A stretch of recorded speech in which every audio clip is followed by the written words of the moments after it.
Hello दोस्तों, राधे राधे। मैं हूँ संगीता यादव। अपने यूट्यूब चैनल पे आप लोग का स्वागत करती हूँ। ये छोटा सा सोहर का उठान लाई हूँ। अच्छा लगे तो लाइक सब्सक्राइब करना और कैसा लगे कमेंट करके दोस्तों बताना। जिए जागे हो तो हर सुबह के ललनवा, जिए जागे हो तो हर बाके ललनवा,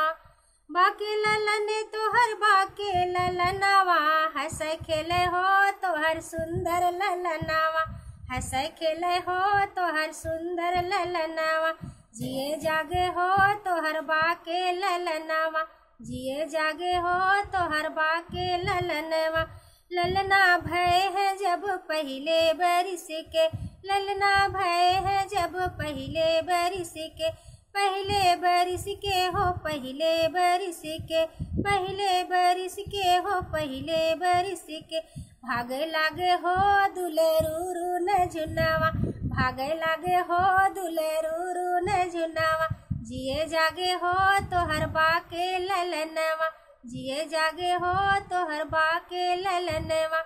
ललना भय है जब दूसरे बरिस के, ललना भय है जब दूसरे बरिस के, दूसरे बरिस के हो दूसरे बरिस के, खेले लागे हो तीने पहिया अंगनवा, खेले लागे हो तीने पहिया अंगनवा, जिए जागे हो तो हर सुंदर ललनवा, जिए जागे हो तो हर बाके ललनवा।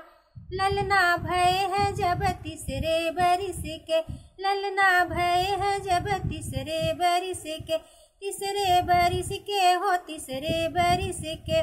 खेले लागे हो दुआरा फूल गेनवा, खेले लागे हो दुआरा फूल गेनवा, जिए जागे हो तो हर बाके ललनवा, जिए जागे हो तो हर बाके ललनवा,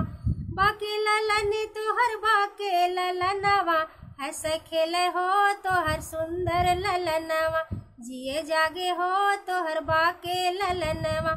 ललना भय है जब चौथे बरिस के, चौथे बरिस के हो चौथे बरिस के, ललना भय है जब चौथे बरिस के, चौथे बरिस के हो चौथे बरिस के, खेले लागे हो गौआ में लुकनवा, खेले लागे हो गौआ में लुकनवा, जिए जागे हो तो हर बाके ललनवा, हंसे खेले हो तो हर सुंदर ललनवा।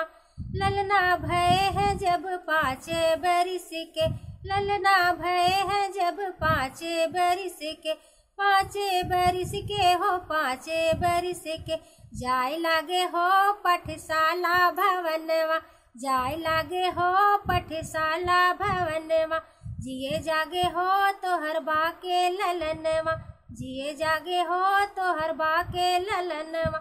बाके ललन तो हर बाके ललनवा, हंसे खेले हो तो हर सुंदर ललनवा, हंसे खेले हो तो हर सुंदर ललनवा।